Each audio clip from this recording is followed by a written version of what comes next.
ये सामुदायिक भवन है। सामुदायिक भवन में हर एक काम कर सकता है लोग। गांव के किसान के संबंध में मीटिंग कर सकता है। लाइब्रेरी है। राजनीति का कोई उद्देश्य नहीं है।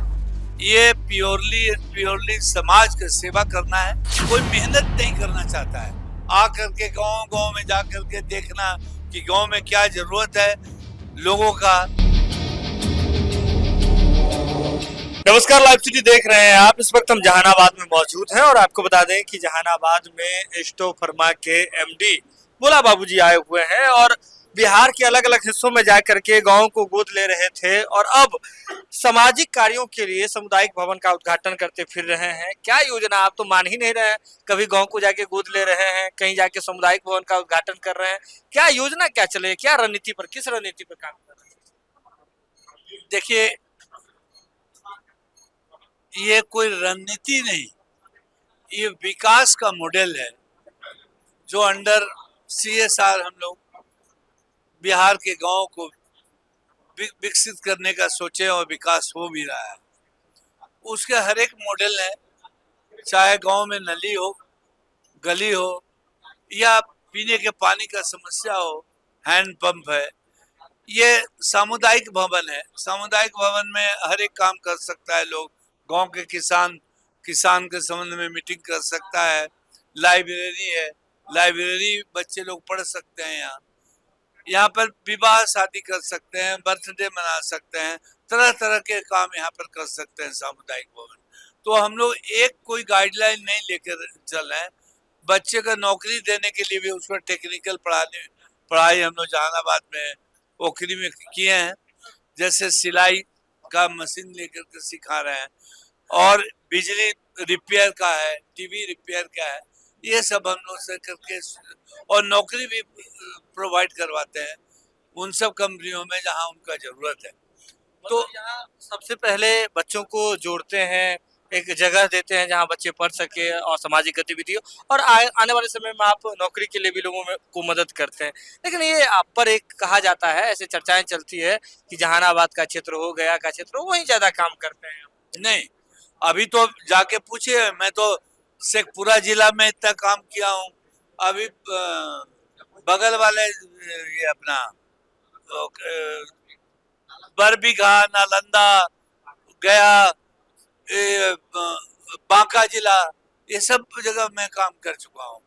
इवन पटना जिला में बहुत काम किया है और आगे आने दिनों में बक्सर में काम किया हूँ। तो आगे आने वाले दिनों में दूसरे जिला में भी कवर करेंगे। कहावत है कि नया घोड़ा बहुत तेज ज्यादा चलता है, उसके बाद धीरे धीरे रफ्तार धीमे पड़ जाता है। कोई लक्ष्य है क्या, किसी लक्ष्य तक पहुंच करके फिर रफ्तार कम कर देना है, या कोई राजनीतिक महत्वाकांक्षा? देखिए, राज्यसभा की भी चर्चा होती है, आपके बारे में बहुत तरह की चर्चाएं होती है, आपके समर्थक भी करते हैं। कुछ इस तरह का लक्ष्य है? देखिए, आप लोग जानते हैं कि राज्यसभा का जो भी बिहार का बना है वो बिहार के समाज के इस तरीके के काम से कोई राज्यसभा मेंबर नहीं बना। इसमें राज्यसभा का कोई उद्देश्य नहीं है, राजनीति का कोई उद्देश्य नहीं है। ये प्योरली समाज का सेवा करना है और चूंकि सीएसआर का फंड है, उससे अच्छे काम हो, कोई गलत काम नहीं हो, लोग लाभान्वित हो और जहाँ नीड है स्पेशली विलेजेज में, वहाँ पर विलेज के डेवलप करवाना। बिहार से जुड़े हुए बहुत सारे उद्योगपति हैं, बिहार से जुड़े हुए बहुत ज्यादा कंपनीज हैं, सब कंपनी में सीएसआर का काम होता है, लेकिन व्यापक तौर पर और जमीनी स्तर पर तो किसी कंपनी का इस तरह का काम नहीं दिखता है। तो आप ऐसा क्यों कर रहे हैं बिहार में? वही अफसोस की बात है कि जो बिहार के हैं वो पैसा भी कमा लेते हैं, उनके सीएसआर भी है, वो सीएसआर फंड बिहार में नहीं देते हैं। दुर्भाग्य की बात है। और दूसरी बात, कोई मेहनत नहीं करना चाहता है। आ करके गांव गांव में जा करके देखना कि गांव में क्या जरूरत है लोगों का। और वहां पर जैसे पीने के पानी, आपको मैं बताया, गांव में नली हो, गली हो, यहाँ कम्युनिटी हॉल है, बच्चे लोग का नौकरी देना, उसको टेक्निकल डेवलप करना, इसमें एफर्ट करना पड़ता है। इतने गर्मी में देखिए, मैं घूम रहा हूँ गांव में, एफर्ट कर बिजनेस छोड़ करके यहाँ करना पड़ता है। लोग एफर्ट नहीं करना चाहता है, इसलिए नहीं हो रहा।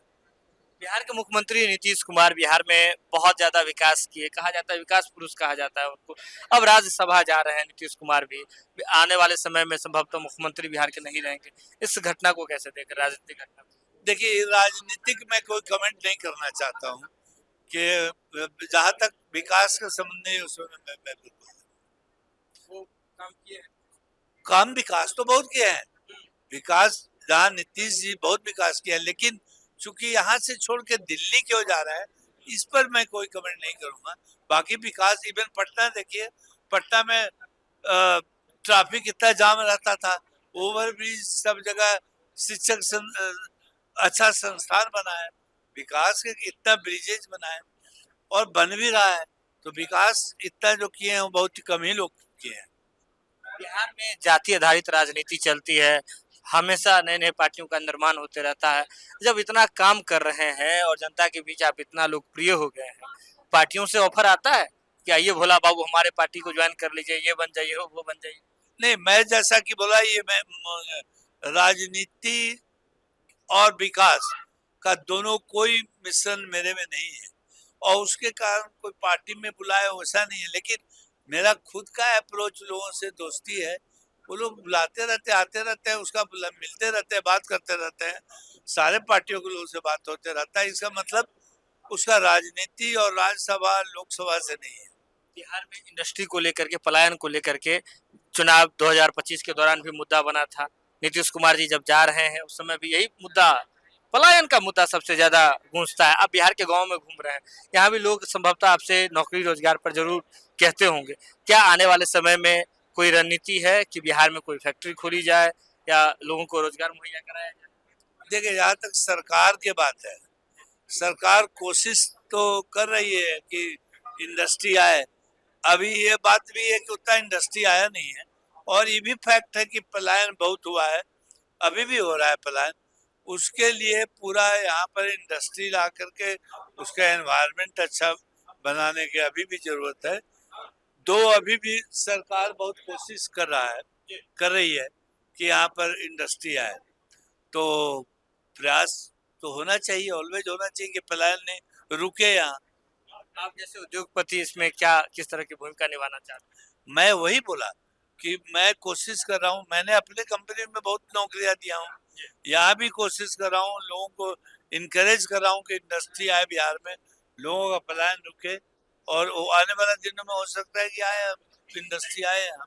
आने वाले दिन में हो सकता है कि इंडस्ट्री आए। आपको बता दें जहानाबाद के अलग अलग हिस्सों में घूम करके अब ये तस्वीरें देख रहे होंगे कि किस तरह से जो डॉक्टर महेंद्र प्रसाद और किंग महेंद्र जिनकी ये धरती है और उन्हीं के नाम पर, उन्हीं की स्मृति में सामुदायिक भवन का जो है उद्घाटन कार्यक्रम किया जा रहा है। और आपको बता दें कि 5 से अधिक सामुदायिक भवन का उद्घाटन आज किया जा रहा है, लेकिन कुल 50 से अधिक सामुदायिक भवन जो है इस तरह का निर्माण किया गया है। साथ ही साथ कई गाँव को अभी तक इन्होंने गोद लिया है और गोद लेने के बाद सिर्फ गोद ही नहीं लिया बल्कि उसमें अमूलचूल जो परिवर्तन है वो लगातार किया जा रहा है। चाहे बिजली का मुद्दा हो, सड़क का मुद्दा हो, हर तरह का काम जो एस्टो फार्मा के एमडी है भोला बाबू उनकी ओर से किया जा रहा है। और एस्टो फार्मा के सीएसआर के अंतर्गत जो सीएसआर का वास्तविक काम होता है, जिसके लिए सीएसआर का निर्माण किया गया था कि समाज में और सामाजिक कार्य में उस सीएसआर को लगाया जाए, तो कहीं ना कहीं जमीनी हकीकत सीएसआर की यही दिखती है जब वास्तव में सीएसआर फंड का उपयोग जमीनी स्तर पर सुधार के लिए किया जाता है। यह खबर आप लाइव सीरीज के यूट्यूब पर देख रहे हैं तो आप सब्सक्राइब कर लें, फेसबुक पर देख रहे हैं तो फॉलो कर लें। जुड़े हैं लाइव सीरीज के साथ, खबर का सिलसिला लगातार जारी है।